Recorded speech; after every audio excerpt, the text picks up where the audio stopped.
At this point, the reviews are in. You should know all there is to know about the Samsung Galaxy S7 and Galaxy S7 Edge. We told you about each phone's stunning design, the top level specs that few can come close to matching, the return of missing features like SD card slots and water resistance, and of course, the almost immediate availability. But maybe you don't want to read through the thousands of words we put together in those official reviews. Maybe you just want the highlights broken out into the simplest of forms to help you decide if either is worth buying. Well, here you go. I'm Kellen with Droid Life, and these are 5 reasons the Galaxy S7 and Galaxy S7 Edge are worth buying.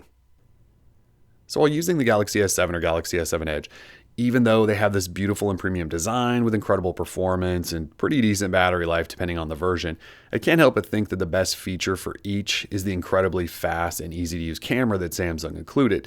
So Samsung dropped the resolution this year to 12 megapixels from 16 megapixels, but we don't really care because in doing so, they included a sensor that captures more light through bigger pixels and is insanely quick to focus thanks to this technology called dual pixel. So you also still get stunning bokeh effects, 4K video shooting, and in low light, you get performance that really kind of just outclasses everyone else in the industry. And then let's not forget that it's simple to launch. So just a double tap on the home button and your camera's launched in a couple of seconds. Of course, we still have full manual control, slow motion video modes, and everything else you'd expect from a flagship smartphone. But maybe most importantly, it's a camera that you really can't screw up with. What I mean is that it's so fast to focus, so fast to shoot, that your photos will be great almost every time. And if the first shot isn't up to your standards, taking another 1 or 2 or 3 is really only a second away. If we're talking best of the best in terms of smartphone specs, I think Samsung absolutely nailed it with the Galaxy S7 and S7 Edge. You've got Qualcomm's latest Snapdragon 820 processor and 4 gig of RAM powering applications in the whole operating system. You have generously sized batteries that should keep your phones going all day and maybe then some depending on which one you've got. So the Galaxy S7 has a 3000 milliamp hour battery, which is a pretty solid step up from last year's S6, which was just a 2550 milliamp hour. And then with the S7 Edge, if you compare it to the S6 Edge of last year, is a huge jump from 2600 milliamp up to 3600 milliamp hour. Going deeper though, both devices feature things like NFC, 32 gigabytes of built-in storage, plus a micro SD card slot up to 200 gigabytes. That's right, it has returned this year.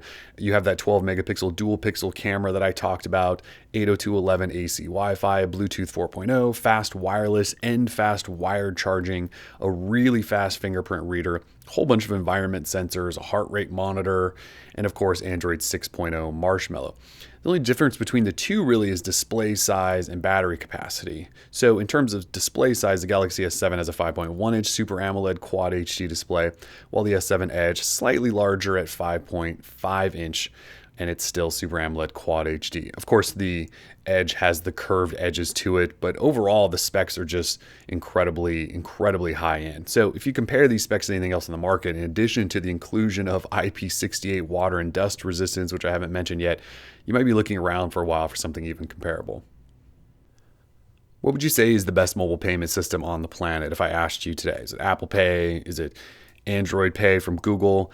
I would say it's the one included in the last handful of Galaxy smartphones, and that includes the S7 and S7 Edge. Of course, we're talking about Samsung Pay, which not only allows you to pay with NFC like Apple and Google's payment systems, but also lets you pay at non-NFC terminals with MST, a technology that essentially just emulates a credit card swipe.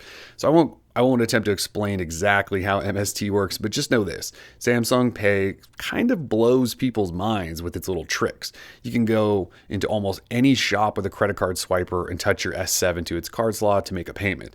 You'll frequently probably have cashiers tell you things like, we don't support that here, or we don't do that stuff here, and then their jaws hit the floor seconds later after your little phone tap goes through and clears payment. So just keep in mind though that Samsung Pay currently has a limited number of accepted cards. There's a list at Samsung Pay's site that'll get you there, but when you're talking mobile payments, I don't think anyone can argue that Samsung Pay isn't the best right now.